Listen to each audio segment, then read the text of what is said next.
Hello বন্ধুরা, তো চলে এসেছি তাজ কিচেনে। আজকে বানিয়ে দেখাবো চানা মটরের রেসিপি। আর এই রেসিপিটা সকালে নাস্তায় লুচি, রুটি, পরোটার সঙ্গে খুব ভালো টেস্টি একটা রেসিপি হতে চলেছে। তাহলে স্কিপ না করে সম্পূর্ণটা দেখার অনুরোধ রইল। আর রেসিপিটা ঘরোয়া মশলা দিয়েই আমি বানিয়েছি, সেজন্য স্কিপ না করে সম্পূর্ণ দেখতে থাকবেন। তো এখানে চানা মটর আমি নিয়েছিলাম 200 গ্রাম। তো সেটাকে সারা রাত ধরে ভিজিয়ে রেখেছিলাম, রাত্রে রেখেছিলাম, সকালে এটাকে নিয়ে নিয়েছি। আর এখানে আমি খুব ভালো করে 4 থেকে 5টা সিটি দিয়ে নিয়েছি কুকারে দিয়ে। দেখুন খুব ভালো করে সিদ্ধ হয়ে গেছে। আর সিদ্ধ করার সময় এখানে আমি লবণ, পরিমাণ মতো হলুদ, আর এখানে দিয়েছিলাম হাফ চামচ আদা রসুনের পেস্ট দিয়ে সিদ্ধ করেছিলাম। তো ওটাকে সাইড করে রেখে দিলাম। এদিকে গ্যাসের উপর একটা কড়া বসিয়ে দিয়েছি।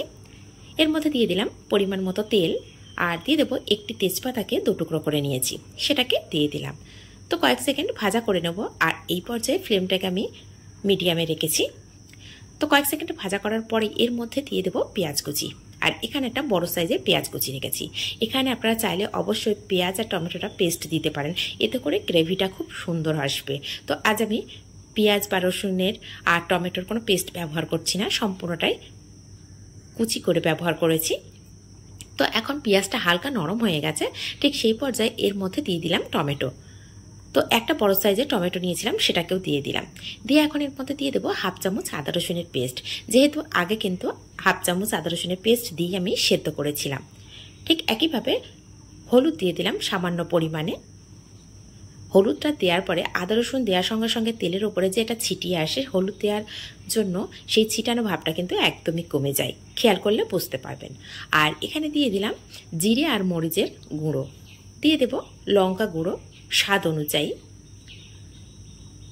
আর একটু কালারটা ভালো আসার জন্য দিয়ে দিলাম সামান্য কাশ্মীরি লঙ্কা। যদি হাতের কাছে থেকে অবশ্যই ব্যবহার করতে পারেন, কালারটা একটু ভালো আসবে, না হলে স্কিপ করে যেতে পারেন। আর এখানে দিয়ে দিলাম সামান্য পরিমাণে লবণ। লবণটা কিন্তু আগে যখন আমি মটরটা সিদ্ধ করেছিলাম, চানা মটরটা, তখন কিন্তু দেয়া ছিল, সেই জন্য একটু বুঝে দিতে হবে, না হলে লবণের পরিমাণটা যদি এই সবজির মধ্যে বেশি হয়ে যায় সেক্ষেত্রে ভালো লাগবে না। আর এখানে দিয়ে দেব সামান্য পরিমাণে জল, দিয়ে মশলাটাকে একটু ভালো করে মিশিয়ে নেব। নিয়ে এখন ঢাকা দিয়ে দেব। ঢাকা দিয়ে এটাকে একটু সিদ্ধ হতে দেবো, যাতে করে টমেটো আর পেঁয়াজটা খুব ভালো করে নরম হয়ে যায় আর মশলাটা তেলের উপরে চলে আসে। তো এখন কয়েক সেকেন্ড পরে আমি ঢাকনাটা খুলে দেখাচ্ছি। আর ফ্লেমটা আমি মিডিয়ামে রেখেছিলাম, রেখেই আমি রান্নাটা করছি। সম্পূর্ণ রান্নাটাই আমি মিডিয়াম ফ্লেমেই করছি। তো এখন মশলার থেকে জলটা কিন্তু একদম শুকনো হয়ে গেছে, তবুও হালকা যা আছে সেটা থেকে আমি এখন ভালো করে মশলাটাকে কষে নেব। আর এই মশলাটা যত ভালো কষানো হবে ততটাই কিন্তু টেস্ট হবে এই রেসিপিটা। একবার হলো বাড়িতে এইভাবে বানিয়ে দেখতে পারেন। আর যদি এইভাবে বানান, কমেন্ট করতে কিন্তু একদমই ভুলবেন না। তো দেখুন কথায় কথায় মশলা থেকে তেল ছাড়তে শুরু করে দিয়েছে। ঠিক এই পর্যায়ে যে মটরটা আগে থেকে সিদ্ধ করে রেখেছিলাম না, সেই চানা মটরটাকে দিয়ে দেব। দিয়ে একসঙ্গে মশলার সাথে একটু ভালো করে কষে নেব। এই পর্যায়ে যত ভালো কষানো হবে তত ভালো টেস্ট কিন্তু বেশি আসবে। আর চানা মটরটাকে তো সিদ্ধ করার কোনো প্রয়োজন নেই, দেখিয়েই তো দিয়েছি কত সুন্দরভাবে সিদ্ধ করেছি। সেই জন্য চানা মটরের মধ্যে হালকা যে জলটা ছিল, এইভাবে ভালো করে কষানোর সময় মটরটাকে একদম শুকনো করে নেব। যে হালকা জলটা আছে না, সেই জলটা যেন একদম শুকনো হয়ে যায়, তাহলে কষানোটা খুব ভালো হয়ে যাবে। এই কষার সময় একটু খেয়াল করতে হবে যেন আবার পুড়ে না যায়। সেই জন্য আমি মিডিয়াম ফ্লেমে দিয়েই ভালো করে এই চানা মটরটাকে কষে নিয়েছি। তো কথা এটা খুব ভালো করে কষানো হয়ে গেছে। এখন দেখুন হালকা করে সাইড দিয়ে তেল ছাড়তে শুরু করে দিয়েছে।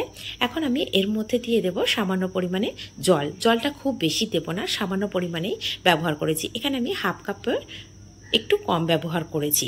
এখানে আপনারা অবশ্যই একটু বুঝে দেবেন, যতটা চানা মটর দেবেন ঠিক সেই বুঝেই দিতে পারেন। তো এখানে সামান্য দিয়ে একটু ঢাকা দেব, দিয়ে 1 থেকে 2 মিনিট এটাকে একদম লো ফ্লেমে রেখে দেব। যেহেতু মটরটা সিদ্ধ হওয়ার কোনো ব্যাপার নেই, তবু মশলাটা যাতে চানা মটরের মধ্যে যায়, সেই জন্যই ফ্লেমটা লো রেখে আমি দিয়ে দিয়েছি, যাতে পুরো মশলা বা ফ্লেভারটা সম্পূর্ণ চানা মটরের মধ্যে আসে।